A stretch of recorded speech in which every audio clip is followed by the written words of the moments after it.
안녕하세요. 처음 뵙게 성도님 반갑습니다. 눈곱 30분 큐티 시간입니다. 오늘도 하나님께서 여러분에게 말씀으로 큰 은혜를 주시고 그 말씀으로 인생을 잘 건설해 나가시길 바랍니다. 하나님 나라가 여러분의 삶 안에서 이루어지고 건설되기를 주님의 이름으로 축원드립니다.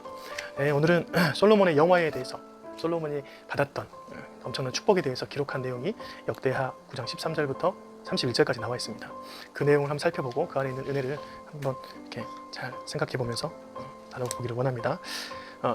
먼저 13절에 보니까 솔로몬의 세금 무게가 금 666달란트여 있습니다. 솔로몬이 1년 동안 걷어들인 세금, 그 금액이 금으로 666달란트입니다.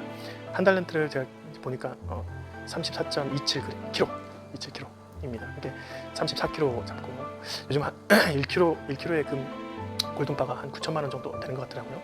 그래서 한 1억 잡고 30kg를 하면 30억 정도 됩니다. 한 달란트. 그러면 거기다 666을 하면 제가 계산해 보니까 2조 원이 되더라고요. 2조 원. 솔로몬이 세계 각국 많은 나라들한테 세금을 걷어들인 그 금액이 바로 2조 원 정도 됩니다. 그 외에 무역상들이 갖고 오고 금은보화 아라비아 왕들이 갖고 오고 많은 것들을 솔로몬에게 가져왔고 그걸 갖다가 솔로몬이 작은 방패, 큰 방패를 자기의 레바논 궁에 두었다고 나와 있습니다. 또 솔로몬 왕의 보좌에는 순금으로 모든 것들을 입히고 상아로 만든 기둥을 해놓고 거기다가 순금을 입혀놨습니다. 그리고 자기 팔걸이에 사자 한 마리씩 두고 그 6개 층계 안에서는 이제 12마리의 사자를 금으로 또 만들어놨어요. 또 자기가 마시는 그릇은 다 금이고 나무 그릇도 다 금이고 솔로몬 시대에는 은을 귀하게 여기지 아니할 만큼 굉장했다 나와 있습니다. 그리고 22절부터 나오는 것은 솔로몬의 재산 가치가 천하의 모든 왕들보다 컸다. 천하의 10왕들이 솔로몬의 마음이 주신 지혜를 듣기 위해서 얼굴을 보기 위해서 매년 왔었는데 해마다 정한 수가 있었더라 이렇게 나와 있습니다. 그리고 솔로몬의 그 외양간도 기록되어 있고 마병이 12,000명도 되고 엄청난 이제 군사적 상황을 보이는 것이죠. 그리고 왕이 예루살렘에서 은을 돌같이 흔하게 하고 백향목을 평지에 뽕나무 같게 만들었더라 이렇게 되어 있습니다. 이 모든 것들이 선지자의 사적에 나와 있을 만큼 엄청난 부를 이뤘다라고 말을 합니다. 보니까 천하의 열왕들이 하나님께서 솔로몬 마음에 주신 지혜를 듣기 위하여 또한 그의 얼굴을 보기 위해서 왔다라는 것인 거죠. 여러분 솔로몬 얼굴이 뭐 특별했겠습니까? 잘생겨도 잘생긴 연예인도 오랫동안 보면 질리듯이 인간의 얼굴은 그저 한 번 보면 끝나는 그런 상황인데 솔로몬의 지혜와 그런 그 재능 또 그의 모든 재산 볼거리 그런 것들이 솔로몬을 매년 사람들이 찾아오게끔 만들었어요. 그것을 준 것이 바로 하나님이시죠.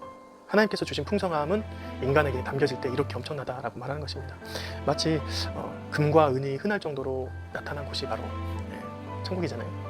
하나님께서는 그 천국 안에서 금을 돌같이 은을 돌같이 여길 수 있는 정도의 풍성함을 가지고 살아갑니다. 그러니까 천국에서는 금, 은을 그렇게 귀하게 여기지 않는 것이죠. 실은 하나님의 풍성함은 인간이 감당하기 어려운 것입니다. 그렇기 때문에 솔로몬이 이 왕들을 이 재산과 지혜를 통해서 많은 것을 축적했지만 그것을 받기에는 솔로몬의 인생도 그렇게 큰 그릇이 아니었던 것 같습니다.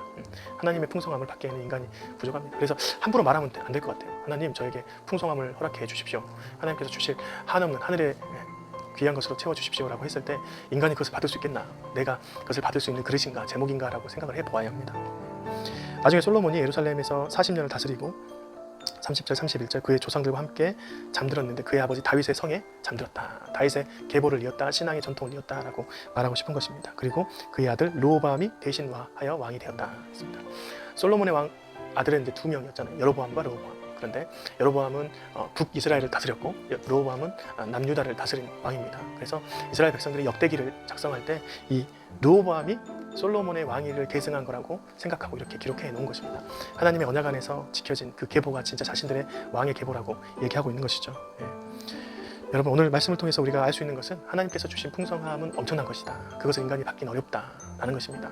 뿐만 아니라 솔로몬조차도 그것을 받기에는 실은 인생 안에서 보면 이 역대기 안에서는 긍정적인 면만 기록해 놓았는데 솔로몬의 인생 안에서 보면 그것들이 솔로몬조차도 크게 감당하지 못할 제목이었다라고 생각이 되어집니다.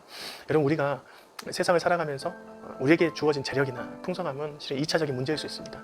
하나님은 이 말씀 안에서 항상 주님의 정신, 가치관, 또한 사랑, 긍휼, 또 하나님 나라가 어떻게 만들어졌는지 그 그분의 사랑으로 어떻게 하나님 나라가 재창조되어지고 그것이 어떻게 잘 쓰여져 나가야 되는지 알려주십니다. 우리가 그 질서와 가치관을 잘 배워놓는 게 더욱 귀한 일이라고 생각합니다. 오늘 솔로몬은 이 영화로움을 제가 보면서 좀 씁쓸했던 것은 인간에게 이렇게 많은 금액이 주어지면 감당할 수 있겠는가라는 생각도 있었지만 우리가 먼저 추구해야 되는 것은 하나님의 그 영화로움, 하나님의 진짜 가치관, 하나님의 마음을 먼저 아는 자가 되어야 되겠다라고 생각이 되어졌습니다. 오늘 제 묵상은 그런 묵상이었고요. 여러분이 이 본문을 쭉 읽으시면서 하나님께서 주신 은혜를 잘 깨우치시고 그것을 인생 안에서 살아가신 저와 여러분이 되었으면 좋겠습니다. 꼭 댓글로 유튜브도 괜찮고 카카오 채널도 괜찮고 댓글로 여러분이 함께 나눠주시면 감사하겠습니다. 고맙습니다.